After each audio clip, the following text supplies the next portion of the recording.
Welcome back to another episode of the Format Podcast. So glad you're all taking the time to join me here to check this out tonight. As things kind of been focused all on the NFL with the incredible wild card playoff weekend we've had, and man, is the NFL great or is it great?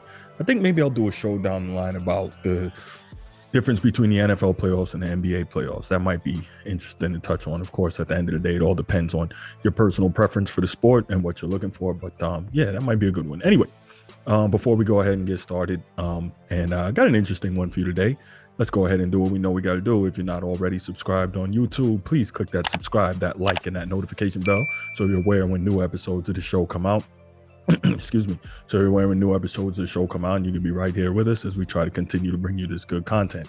If you want the audio only version of the podcast, you know what to do. Go to your audio only platform. Just bring up the search bar, type in the Format Podcast. We should come up. Please make sure you leave us a comment here on YouTube or a comment on your audio podcast platform. All that stuff helps us to rise in the algorithm, helps more sports fans find us, helps us find more sports fans. All right, let's get to it. So, again, I mentioned incredible weekend of NFL playoff football, but this isn't about that. This is about who? LeBron James. Of course. Why is it about LeBron James? Well, number one, because he's one of the most polarizing figures in sports, maybe in the world today. And also because he just made more history and he's on the verge of making the ultimate history. And what is that? He just passed 38,000 career points, being only the second player in NBA history to do that. Tremendous accomplishment. Now, there's some things that went into that sure helped him along the way, but overall an incredible accomplishment. And secondly, he's just probably, if he can stay healthy, maybe less than a month or maybe a little more from passing Kareem Abdul Jabaar and becoming the all-time leading scorer in NBA history. Now, he's already the all-time leading scorer in NBA history in terms of playoffs and regular season points combined. But in terms of regular season scoring production, he'll be number one, barring anything crazy happening. So kudos to LeBron. One thing I will say, he has worked so hard to keep his body in a condition to be able to perform this well late into his career. And we keep hearing it in all the sports media. We've never seen a player in year 20 or a player at age 38 doing what LeBron is doing. And that is true. However, this is where the however comes in, right? So I already gave him his props, right? So I guess it's better to hand somebody a bag of crap if you've given him a compliment first, right? But here it is. Let's be real. As great as LeBron's career has been, I'm not even going to go into, as great as his career has been, what's kind of happened here is he's doing a lot of things to try and bolster his case for the greatest of all time argument. Again, to me, and I'm not going to go into the details too much on what Michael Jordan did, it's Michael Jordan hands down, and I truly don't believe LeBron is a top 5 player all time. Now, when he's all said and done playing, the statistics he's put up along with the winning that he's done is going to make that a very, very difficult argument, but I'll be prepared to make it. Anyway, when we look at these points, there's some interesting things going on, right? He clearly, again, has scored a tremendous amount in his career, and it takes a tremendous amount of dedication to some degree to your craft, as well as a tremendous amount of dedication to ensuring that your body is in condition to be able to do those things, right? So you got to give credit where credit is due. Now, much like in the NFL, you see a game where quarterbacks are putting up astronomical numbers today, more than could ever be conceived of, to where an average quarterback in 2022 or 2023 is putting up numbers that Hall of Famers were putting up back then.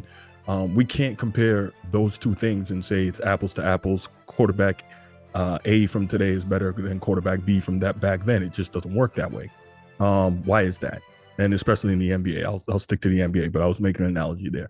The reason we can't compare numbers across eras is simply because of the rules. The rules are made to allow players to score more than ever before. You have the fantasy influence, you have the gambling influence, you have the fact that the league, at any rate, no matter what, is still a business, and more points are conceived as more exciting games, and more people are going to want to tune in.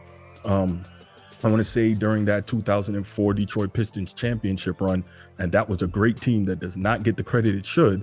That team was such a defensive stalwart that it held opposing teams to 13 straight games under 70 points. Now that's incredible, but that could never happen today. Number one, because of the proliferation of the three-point shot in the modern NBA. And number two, because the rules simply do not want to allow you to defend that way. And as such, players aren't taught to defend that way. It's just the way the game is. They don't want it, right? And so when you look at guys putting up these astronomical scoring numbers today, your LeBron James, your James Harden, so on and so forth, the incidences of 40-point games in one season, this far into the season, is higher than it's ever been at any season in any given time in NBA history. That has to mean something. But I know the younger fans out there and the people who love LeBron are going to say, yeah, that does mean something. Today's players are better. But again, this particular podcast, it kind of bleeds into it, but overall is not a referendum on today's players versus the players of the past. But I will say rules make a tremendous amount of difference in what you can do and the type of numbers you can put up. And I'm not saying it because I'm old head, get off my lawn, although I've been called that, and that's fine.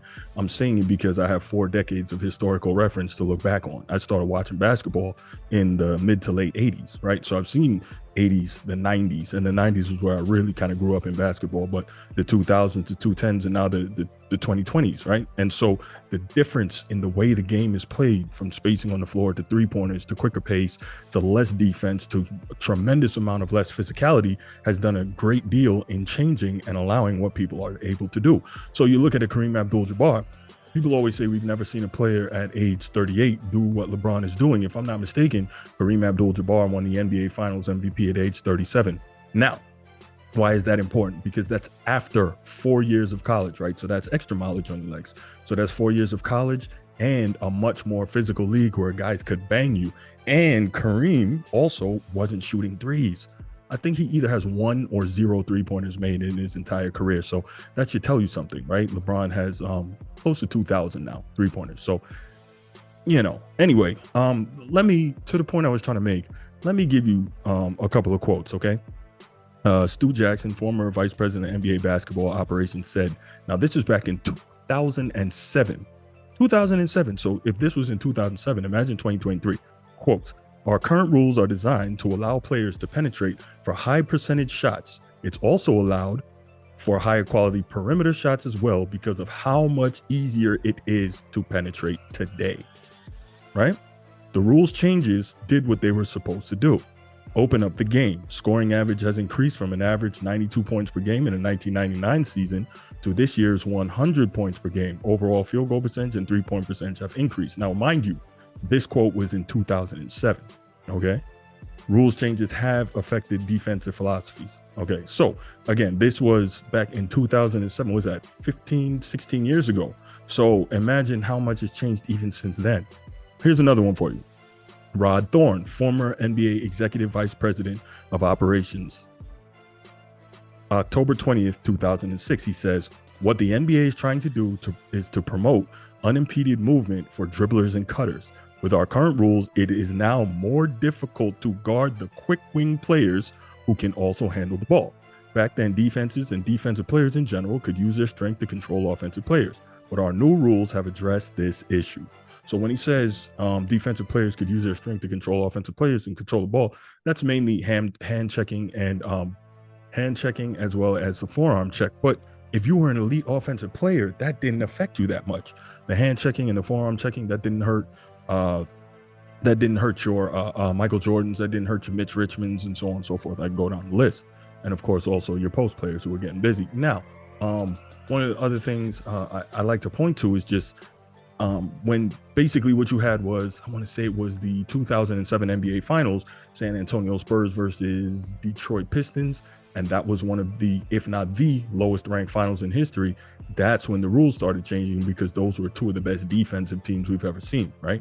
And it was a slugfest all the way out to Game 7. Now, I get wanting to see threes and I wanted to get seen up and down and scoring, but you can't legislate defense out of the game and then try to say that today's players are better offensively because they shoot more threes and people aren't allowed to defend them. Like, that's ridiculous. Now, back to LeBron. I have one question for you. Is this your game? So this is the guy, comes to LA, right? He's been there 4 years. 3 out of the 4, he has not made the playoffs. The one time he made it was the bubble and they won the championship. Now LeBron, obviously he's got to LA in the twilight of his career physically. And so he's dealt with a lot of injuries, which have shortened his seasons. But the thing is this, he wins the championship in the bubble when you're older and you're dealing with a lot of injuries and you have a 4-month time off, him and Anthony Davis, who unfortunately is another one who just can't stay healthy. That puts you in a prime position to win. Yeah, everyone else had the same amount of time, but as much as I'm not a LeBron guy, I understand he is a tremendous player, and giving him that type of break during the season, that basically set the table for him to win another championship. So he's got the 4, and unfortunately, when it comes all down to it, history is not going to remember the in-depth circumstances of how and why that 4th one happened or any of the others. People just remember the number of titles, right? But so be it. Anyway, so this guy now, he is scoring and rebounding and assisting at an extremely high clip. I think he's averaging 29 points, almost 38.5 rebounds and 6.5 assists, which basically are right on par with his career numbers. So this is what I don't understand. You're hearing so many people saying, we've never seen a guy play at this level at age 30. But then on the other hand, they're couching it by saying, well, even though he's getting numbers, his numbers can't help assist the game and carry a team the way he once used to. Well, why is that? They're the same numbers. Why can't they? Or are we just being exposed to him stat padding like he always has done, but it's different because his team is not loaded like he's always tried to have? So there's the difference, right? This to me is so interesting. Then you get him in a situation where he sits down for an interview with The Athletic, outstanding sports publication, by the way. Check it out if you haven't. He sits down with The Athletic, he's getting an interview and has the nerve to complain about the Lakers front office lack of activity at the trade deadline, saying, y'all know what the F should be happening. And I don't need to tell you what the F stands for. Y'all know what the F should be happening in referring to the Lakers front office. Excuse me? The Lakers front office gave LeBron James everything he wanted since he's been in that uniform, right? He basically stripped all the young talent from that team, young talent, which other than Lonzo Ball, who also can't stay healthy, is performing admirably in other parts of the NBA.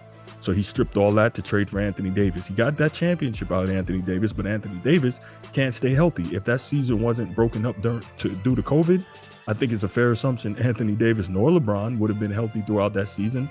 And who knows if they even make the playoffs then, right? But again, he ended up winning the championship. Can't take that from him. He's got it. But the point is, they gave him everything that he wanted. They were trying to do a better job of fitting the team with quality role players and shooting. He said, nope, I don't want that. I want Russell Westbrook. Why does he want Russell Westbrook? Because Russell Westbrook is a Hall of Famer, a top 75 all-time player. And as usual, LeBron has to do what? Try to stack the team with as much talent as he possibly can to win, and then he's going to take all the credit. And then what happened? Russell Westbrook had a terrible season last year, and all the blame went on Russ. Look familiar? I mean, this guy is... It's almost laughable, the stuff that he does and the stuff that he gets away with, and how much of the media is carrying his water, because he's putting up the same numbers he's always put up. Again, the most incredible numbers we've ever seen from a player at this age, at this stage in their career. Mind you, it sure helps that he didn't have the college mileage on his legs. But if you want to be fair, the argument is going to be, I believe, Kevin Garnett also played 20 years, 19 or 20 years, but by the end, he was a shadow of himself. Now, a big part of that is the first half of KG's career was much more physical, and he was a big, so he had to bang, and doing all that banging slows you down. Physically, I'm not gonna say mentally, because KG's an absolute psycho and a warrior on the court, but physically it slows you down.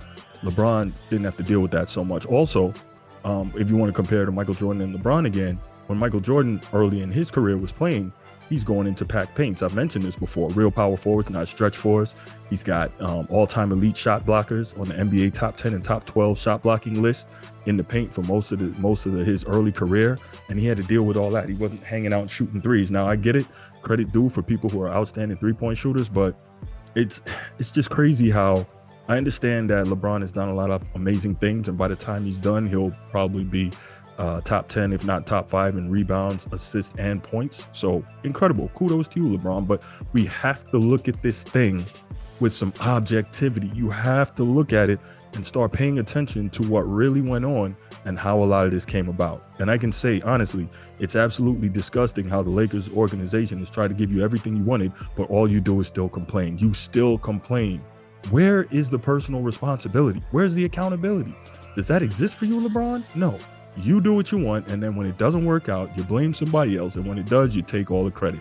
That's all there is to it. But again, about another month or so, he should pass Kareem for all time in points And I'm going to have to come on here and I'm going to have to do a show and give him his credit, because that is an insane accomplishment, no matter who you are, no matter what era you play in, to be able to play that long on a high level and put up those type of numbers, to be, number one at anything in a sport in terms of the history of that league. So credit due for what LeBron has done and is doing so far. But my point is, please, can we stop acting like he walks on water and turns water to wine and multiplies loaves and fish? Can we stop that and start looking at this thing objectively from both sides with some context? All right. So what I want to know from you, am I being hater? Old man, get off my lawn. Am I telling the truth? What do you think? How much credit goes to LeBron for what he's been able to do? And how much attention should we put on the rules changes and the fact that the game is now and has been played for most of his career in a way that proliferates scoring? All right. Leave your comments in the comment section. Can't wait to get back to you next time. And I'm out. Peace.